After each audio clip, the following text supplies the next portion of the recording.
আসসালামু আলাইকুম ভিউয়ার্স, আশা করি সবাই ভালো আছেন, সুস্থ আছেন।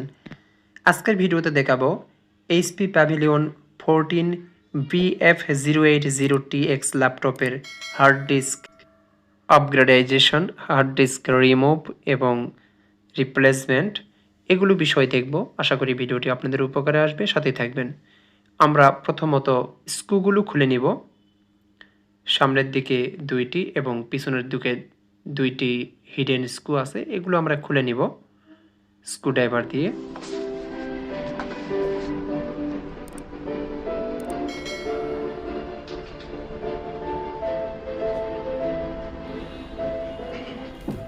তারপর এইরকম একটা রাবারের রিমুভার দিয়ে ল্যাপটপের তিন পাশ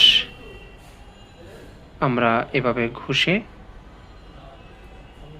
যে লকগুলো আছে লকগুলো আমরা খুলব।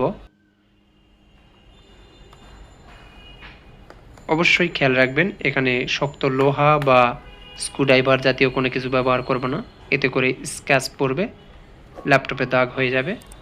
এই জন্য আমরা সবসময় চেষ্টা করব রাবারের রিমুভার ইউজ করতে।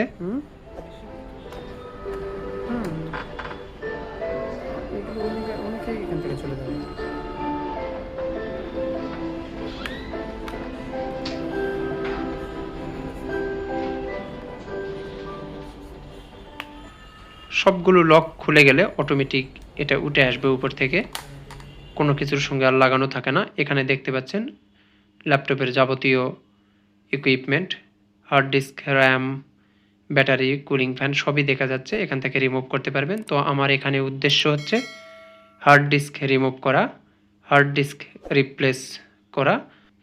এইটা একটা ডেমো ভিডিও, এটা জাস্ট দেখানোর জন্য। এখানে 4টি স্ক্রু আছে, 4টি স্ক্রু খুলে নিব। তো এই যে হার্ড ডিস্কটি বসানো আছে একটি ক্যাডির ভিতরে, এইটা হচ্ছে মাদারবোর্ডের সঙ্গে লাগানো আছে কেবলটি।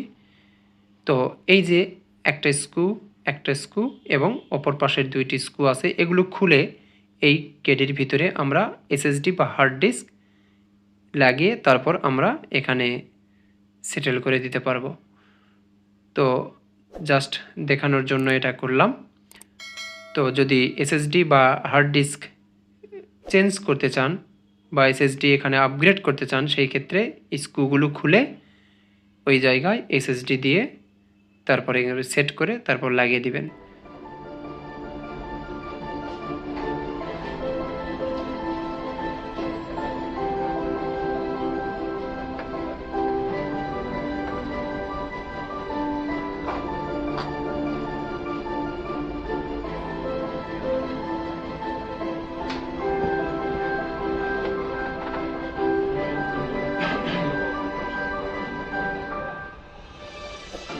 আশা করি ভিডিওটি আপনাদের উপকারে আসবে। যদি উপকারে আসে অবশ্যই লাইক, কমেন্টস করবেন এবং সাবস্ক্রাইব করতে ভুলবেন না।